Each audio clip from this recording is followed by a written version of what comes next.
You're listening to the Rent Roll Radio Show with Sterling Chapman. Hey, everybody. Welcome back to the show. As always, I'm your host, Sterling Chapman. Today, we are joined by a really cool guest I'm excited to interview. I met him over the weekend at a Limitless conference in Scottsdale, Arizona. His name is Indar Lange, and he is the biggest house flipper in Hawaii, is what I believe his claim to fame is. One of his many companies is Our Home Investments. But I was super excited to get him on. So Indar, welcome to the show, and thank you so much for joining us. Aloha. Thank you so much for having me. Awesome.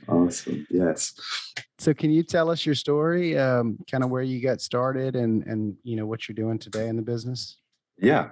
So I'm born and raised in Hawaii. Born very low means, water catchment generator in the boonies in Hilo. My parents grew pot for a living. Born on a pot farm. Nice. Pretty, that was a thing back in the 70s when my parents moved to Hawaii. Long before that, but yeah, born on a pot farm. Raised just Hawaiian style, local style. Smoked weed and did all the bad stuff growing up as a kid. I'm not proud to say, but that's how I grew up, surfing and doing that whole life. Let's skip all that fun stuff. Later on, figured out life, got a degree in business, got a degree in electrical engineering.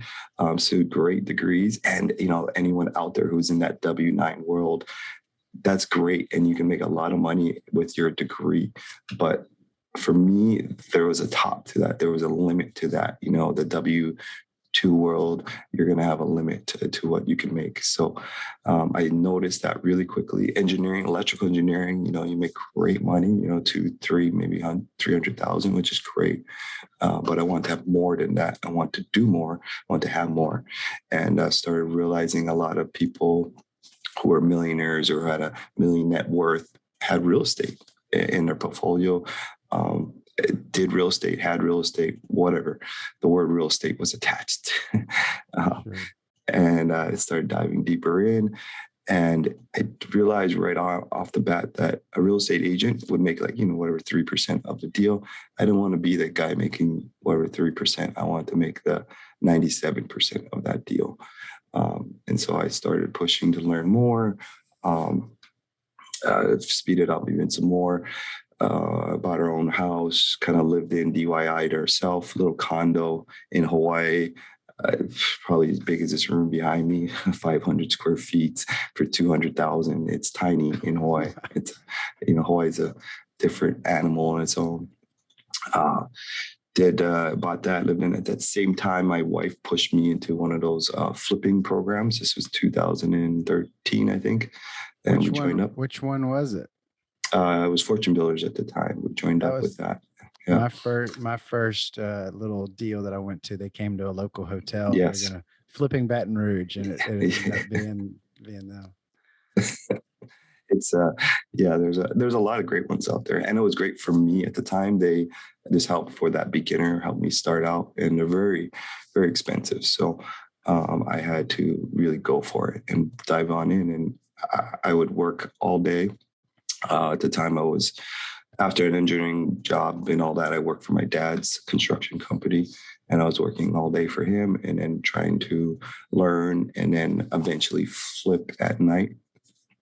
Spent 9 months before I got my first deal, just pounding and writing offers. And it was really daunting. And anyone new out there listening is, it's not an overnight success. This thing, it's not a one-time get rich kind of thing. It's grinding, and it's years of fails and struggles to get where a lot of people are at. You may say it on Instagram, it looks easy, but it's a grind.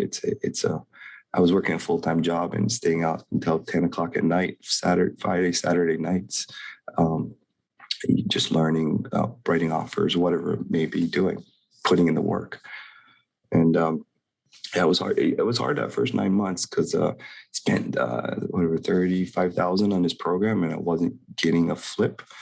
And I was like, really frustrated. And it's got to be hard in your market, Hawaii. I mean, you're doing all this in Hawaii, where yes. Yeah. They don't exactly have the best. I mean, your houses are like, you're buying like $1 million houses and selling them Yes. for 1.5. That's crazy to me. I'm in a whole different world. We buy houses for 150 and we're all in for 200 and sell them for 3. That's a high risk game you're playing. How do you even fund that kind of thing as starting off? Well, it's funny you're saying that because I was going to dive in a little bit more. In my story is when I eventually started flipping and did my first flip, no one was scaling Hawaii. No one was doing Hawaii big. And I looked at that and I looked at it that somebody was going to figure out and somebody was going to do it. Somebody was going to scale Hawaii, be a larger flipper in Hawaii. And there was no one. And I saw that as opportunity, not as a scarcity, as an opportunity to figure it out. And it's actually less riskier to me in Hawaii because price points are bigger. It gives us room for our profits are bigger. So Sure. less room for air. I mean, more room for air in a sense. Your price points you can sell a house at vary sometimes by hundreds of thousands of dollars. It's good or bad. Yeah. The hardest part is just you have to raise bigger capital to do it. And again, somebody's going to figure it out and somebody was going to do it. So that person was me. I do like the larger. So like in theory, it costs to put a roof on a 2,000 square foot house, right? It costs the same whether the house sells for $1 million or the house sells for 50,000. Like it's the same. The roof costs the same thing. Well, we have a little more higher cost here in Hawaii because everything's shipped in when we don't have nothing here. So everything is brought in. So we have material, higher hiked up material costs as well. Kind of, yeah. I mean, I pretty much buy everything through Home Depot as much as I can. And Home Depot is nationwide, of course, but there's other things that hike it up as well. But we did our first flip after... Sorry, back in track here. We bought our own house. We lived in it. We sold it. I lived in it for 2 years. So anyone living in their own house, if you live in it for 2 years and you sell it, you pay no capital gains. So we got our own house and sold it and paid no capital gains, made 90 grand on that. And then I took that 90 grand and instead of buying another house, which we did later on, we put it into our first flip. And that was helping with our gap fund to do our first flip. So a lot of new people out there may ask, like, where do you start?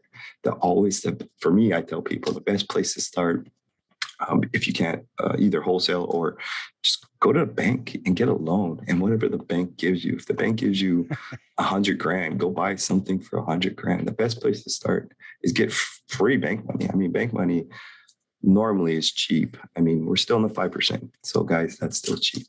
I don't know. I got a notification. The Fed raised us another 75 bips today. Yeah. Oh shit. Yeah.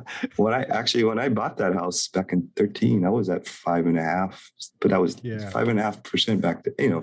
Five is the norms. We've been spoiled. The last decade. People don't realize. People are all freaking out. I'm like, well, this is what it was like forever before. Yes, exactly. Yeah. So, I mean, they're up to 7s normally back before. So we'll see how this market corrects. But yeah, so we lived in our first place. We did a wholesale deal real quickly right off the bat as well to help just get some money back in to recoup some money. Wholesale is a quick, easy, no hassle process. I locked up a piece of land on Craigslist and put it under contract and put it back on Craigslist and sold it, made 10 grand. Easiest 10 grand I've made. And wholesaling is not where I went down, but it's a hard industry here in Hawaii.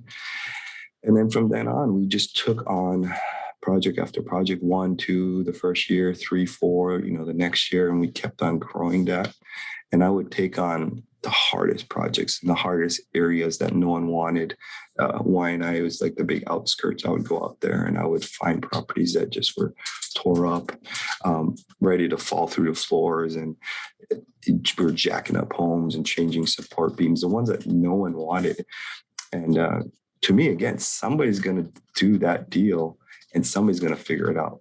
and either it was me figuring it out or somebody else. And that's just always my mindset. Now, Is you mentioned you used to work for your dad's construction company, so yeah, you have a history of construction. So I think, yeah. do you find that gave you an edge? You know, I didn't know how to hang a doorknob when I started doing this. You know what I mean? I still am not very good at, like, if I have to go there and do something myself. But you know, would you say your background in construction and like growing up in that allowed you to look at a project and not be as scared of it?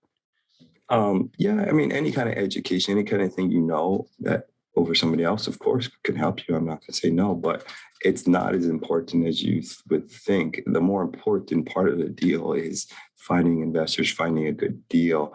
Honestly, the construction side of a job, you're going to make it nice. You're going to make it new. You're going to put new paint. You're going to put new tile. It's not, construction to me is just always pretty straightforward. It's not rocket science. Sure. You got these guys drinking beer all weekend and then come back to work on Monday, so yes, it's skilled labor and they get great at it, but you're going to make it new. So it's not, it never dawned on me too much of the construction side of it all. I mean, I take on some heavy rehabs. We're doing a 800,000 rehab right now, and on a house, and they're heavy construction projects. But the more important was finding the deal, finding the numbers that work to support everything else.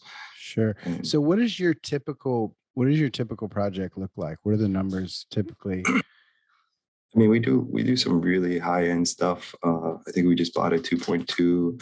We'll put 300,000 into it, and we'll sell that at 3.3 million. So we Wow. do a lot of things. I don't even say million anymore. They just say 2.2 or something. But a lot of zeros, of course, involved. But my favorite projects are the smaller ones. The cheap project for me is like 400,000 or 500,000 purchase, and maybe 100,000 rehab, and we'll sell it, I don't know, 700,000 or 800,000. That's a small little baby project for us, and they're a lot easier because in a higher end rehab, you have to be very intricate with LED lighting and waterfall and countertop edges and this and that. They're expecting more from it. In a lower end rehab, you don't need as much intricate to it all. So it depends. And a big question I get from realtors often, or even investors, is what kind of profit or numbers or you want to see, or what you want to buy it at, really. And because our projects are so, it depends on the project, is my always best answer to a realtor out there. Is if I'm going to do $200,000 worth of work and buy it for, I don't know, $1 million, I'm not going to want a $100,000 profit on that thing. Sure. So I don't actually look at my ROIs. I look at the profit, because the profit to me is my risk factor. Am I willing to take that risk to make this much amount of money? Because that profit is my cushion for any nuances, delays and overages. So on a heavy rehab and a $2-3 million rehab, you're gonna make a lot of money. They project a lot of money off of that thing to cover your butt in case. And I've been there, and I've broken even on deals. My third flip ever, I lost 80 grand on that deal. Every one of my investors got paid. Every contract, everyone got paid, and we just sucked it up and moved on. And yeah, if you haven't lost in this business, I don't trust you. Yeah, for sure. um, how does Hawaii respond to the larger market? Right. I always say, like my market, for example, I'm in South Louisiana. Like, we got a median household, 220 or something. So we're not skyrocketing, and we're not, you know what I mean? So typically when the market goes crazy one direction or another, we're not seeing like, major appreciation, but we're also not seeing major crashes, versus like looking at like a Miami somewhere in California or Las Vegas where like, oh, it appreciated 200% in the last year and a half. And then, oh, now it's worth 40% of what it was last year. Is Hawaii being a much higher end market? Is Hawaii sensitive like that, or does it seem pretty stable? Yeah, I mean, so we have the benefit of we're a global destination. We have China, Japan right to the left of us out this way, and we have a huge influx of Japanese and Chinese and Asian, Filipino, those markets coming over to us. So, as we are influenced by the Hawaii real estate market as well, I mean the U.S. real estate market, we do have worldwide presence. Hawaii is definitely a destination place, obviously, as you would know. So for us, what I see is supply and demand is what dictates our market. We we generally can't keep up with supply. And before COVID, before everything, we just don't have enough housing for the amount of people that want to move to Hawaii, that want to get Hawaii as their second home, or they want to just place money. We have a lot of Asian cultures that just want to put their money into Hawaii, buy something. So we have a big push more so on supply and demand. But yeah, we tail off of California. We do tail off of California and some other higher end stats. But I feel like we're in our own little niche of a market. So much so with even our housing, how the houses are built here and so forth, and not a lot more so. I feel very different than the mainland. Um, How are the supply controls? Like how easily do they give out permit? I would imagine they'd probably try and be protective of a lot of the beautiful landscape, like is that a challenge if you were to want to go develop land? Like, I mean, what kind of are they stingier with the giving out oh, permits? it's a huge topic right now in Hawaii. It's a shit show, for lack of a better word. There's protests going on with the DPP, Department of Permitting. They're really backlogged. There are 2,000 applicants backlog right now to give out permits. I have 4 houses in escrow ready to be sold, and I can't close out I can't even get my permit closed to sell the houses. They're a huge backlog, yeah. And that's just to get a normal permit. So yeah, a ground up permits are even harder. And then of course, anything by the ocean, extremely harder. You have a lot more to do. So there's a huge delay due to permitting. And I think that the state needs to look into that, because that's a lot of money, that goes in their economy, that's providing construction workers jobs.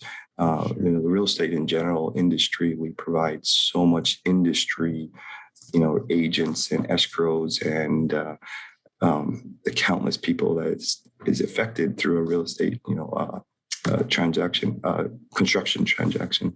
And some of these huge construction companies that are on hold because they can't even work with permits. I mean, it's a ton of money that can go back into our economy, into Hawaii.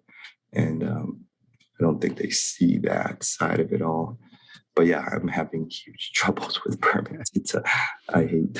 Well, hate no, yeah, I don't think anybody likes waiting on the city's graces, but on the flip side of that, that probably protects you as a flipper, knowing that like you're not going to have some huge flood of supply come in and devalue the property in the middle of. Yeah, yeah. I mean, to do the big development that what you're referring to, somebody come in and build, I don't know, 1,000 houses. Obviously, it's going to take it's not easy to do in Hawaii, and I don't like to do it. I've done a few little small developments, but big developments, yeah, take years and years to do it, and there's so much people and loopholes you have to get through. And I hate to say it, but you have to pay off, whatever Sure. senators or whoever to do some of those big stuff.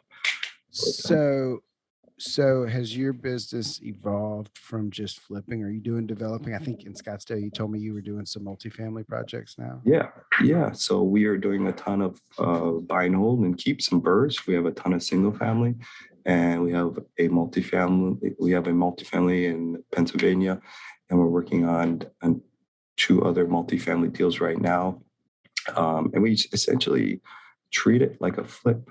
So a flip is we're forcing appreciation through, newer kitchens, newer floors, newer updating the house. We're forcing that appreciation right away in a single family. In multifamily, as you know, the value add is by raising rents. So you make things nice, but then you raise rents, and it's the same process. So we're essentially taking the same process in the multifamily world, and it's actually a lot easier in multifamily because the rehab part is really simple.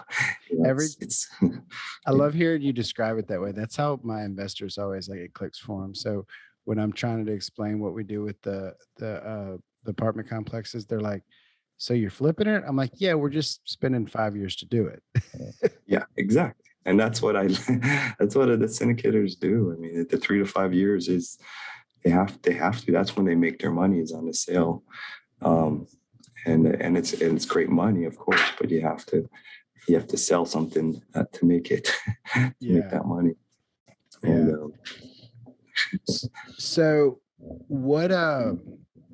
what makes you decide whether you're going to flip a house or burr a mm, house? Like, what's your criteria? I used to hold everything.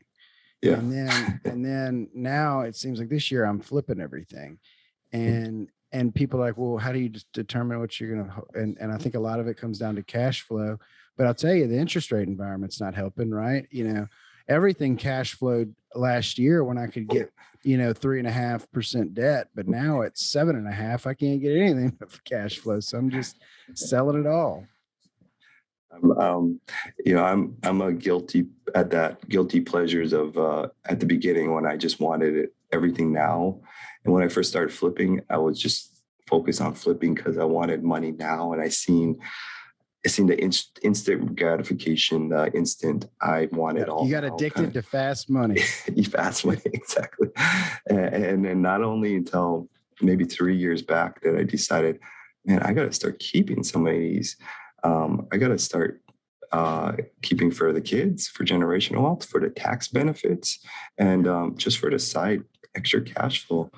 Um, the real benefit I love about keeping properties now is for the cost segregation studies, the tax savings that we are able to gain from a cost seg. And that's just a mind blowing thing. I did my first cost seg 3 years ago, and it was like a mind blowing thing to learn and do. I was like, oh my God, I can't believe everyone doesn't know about this. Yeah. and we saved it. And anyone out there, if you guys don't know what a cost seg it is, check it out. It's really amazing for real estate, for taxes. Because hey, we're making a ton of capital flipping, and Hawaii's a huge tax state. We're the largest income tax state. And I actually ran into that trouble trying to find a good CPA that did cost seg, knew what cost seg was this in Hawaii, because it's not a Hawaii tax, it's a federal tax. Sure. And the second I had to explain what cost seg was to a CPA, that probably wasn't my CPA. That's what I think I told you. I think that's what I said to you. And Scott Yeah. said, yeah, I had to explain to the CPA what a cost seg was. Like, it sounds like you need a new CPA. I'm just about to do so. Like I said, we kept everything for years. And so Mm, I never cost segged any of my single family houses or my duplexes or fourplexes. And we did do a cost seg on a 54 unit last year, which was great. Everybody mhm, everybody took home a huge negative K1. But I'd never flipped anything, so I never had like a ton of income to offset. But all the houses I'm selling this year, we're going to go back, and we actually found somebody who can do the cost seg on the single family in an affordable manner, right? Like, yeah. I think in the past it was like cost prohibitive because the study itself was like 2 grand, but now they got them down to where they can do them for like 200. I think they're doing Well, them shoot. virtually, or they're modeling it or something. I just did a last year. I did like 15 single family houses. It was like 10 grand for 15 houses. I think it Yeah. was something like that. And then yeah, it cost more for the multi. But yeah, I love it for this. single family. All it's got to be is it can't be less than like 90 grand. That's why it's like the house. That's why they didn't want to touch it. They told me it was not worth it. And then of course we can't be wanting to sell it within the next 5 years. Um, and this is where it kind of gets cloudy. Is I'm told that you have to keep it at least 5 years after, because otherwise you're going to pay recapturing. After 5 years, I think it's a really low recapture, but in general, you want to keep pretty much at least 5 years before you sell it, or longer, of course. So. Yeah, I'm going to have to look into that. For our listeners that aren't familiar with the cost segregation study, I've seen, I like the way Tom Wheelwright breaks it down. I've seen, he was at that event this past weekend, and I've seen him before, where he breaks it down. Basically, if you buy a property, it should depreciate over 27 and a half years. But 20% is land, so you take that out, and then 50% is brick and mortar, and that's gonna break down over 27 and a half years. But approximately 30% of the items, like they're considered contents, your refrigerators, your blinds, your awnings, all that kind of stuff. You're able to take bonus depreciation, so you're able to take all the depreciation the first year for that 30%. And it works out great a lot of times with the large multifamily properties, because if you go buy a $4 million property, you're only putting down $1 million, right? The bank's financing the rest. Yep. Well, that $1 million, that's your 25%. You can pretty much take a loss against all that you invested. So our investors and put in $100,000, they took a $90,000 loss.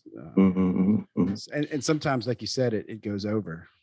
Yeah, it's been around. I mean, people know about the car depreciation and how that works with accelerated. And I always refer to that. Most people know how to do the car by your vehicle divided by 5 or something. So I always explain it sometimes that way. So, where do you find most of your investors? Well, it's a lot easier with the fix and flip. Fix and flips all over TV. It's hot and sexy. We're in and out, so our investors really love it because we're 6 months, the longest, a year. So most people love the quick returns and high returns.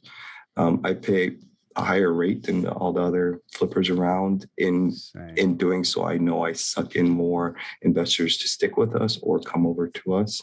And it just allows us to do more, because I'm more about bigger picture. I'd rather really take care of the investors, make them a lot of money so we can all do more together. A big question I get a lot of times is, oh, you make enough money, why don't you just use all your money to do one deal? And that doesn't make sense to me. Why would I want to be all in on one deal I'm depending on that one deal with all my money? And if another deal comes up the math works out. The math works out. I mean, I get that all the time too.